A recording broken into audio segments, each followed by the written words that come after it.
ថ្ងៃស្អែកខួបលើកទី48ឆ្នាំថ្ងៃដែលសម្ដេចតេជោហ៊ុនសែនចាប់ផ្ដើមយកជីវិតធ្វើដើមទុនដើម្បីតស៊ូរំដោះជាតិនិងប្រជាជនចេញពីរបបប្រល័យពូជសាសន៍ប៉ុលពតសម្ដេចហូរទឹកភ្នែកគ្រប់ពេលនឹកដល់រឿងនេះសម្ដេចតេជោហ៊ុនសែនតាមរយៈបណ្ដាញទំនាក់ទំនងសង្គមផ្លូវការនៅព្រឹកថ្ងៃទី19ខែមិថុនាឆ្នាំ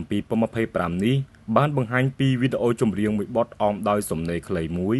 រំលឹកអំពីថ្ងៃដែលសម្ដេចចាប់ផ្ដើមយកជីវិតធ្វើដើមទុនដើម្បីតស៊ូរំដោះជាតិនិងប្រជាជនកម្ពុជាចេញពីរបបប្រល័យពូជសាសន៍ប៉ុលពតដ៏ខ្មៅងងឹតនៅថ្ងៃទី20ខែមិថុនាឆ្នាំ1977មកដល់ពេលនេះ48ឆ្នាំហើយនៅថ្ងៃទី20ខែមិថុនាឆ្នាំ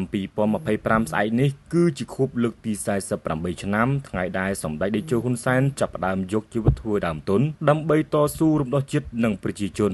និងជាថ្ងៃដែលសម្ដេចចងចាំមិនដែលភ្លេចក្នុងជីវិតព្រោះជាពេលវេលាចាក់ចោលភរិយាដ៏កំសត់កំពុងមានផ្ទៃពោះចាក់ចោលមាតុភូមិនិងប្រជាជនដែលកំពុងប្រឈមជាមួយនឹងការស្លាប់ផុតពូជសម្ដេចបញ្ជាក់ថាគ្រប់ពេលនឹកដល់ពេលនោះទឹកភ្នែករបស់សម្ដេចតែងតែហូរមកមិនដែលដាច់ឡើយសូម្បីកំពុងសរសេរដ៏ខ្លីនេះក៏ទឹកភ្នែកសម្ដេចហូរមកមិនដាច់ដែរសម្ដេចបានបង្ហោះវីដេអូចម្រៀងជាខ្លឹមសារដូចនេះថាថ្ងៃស្អែក20មិថុនាគឺជាខួបលើកទី48ឆ្នាំ20មិថុនាឆ្នាំ1977 20មិថុនាឆ្នាំ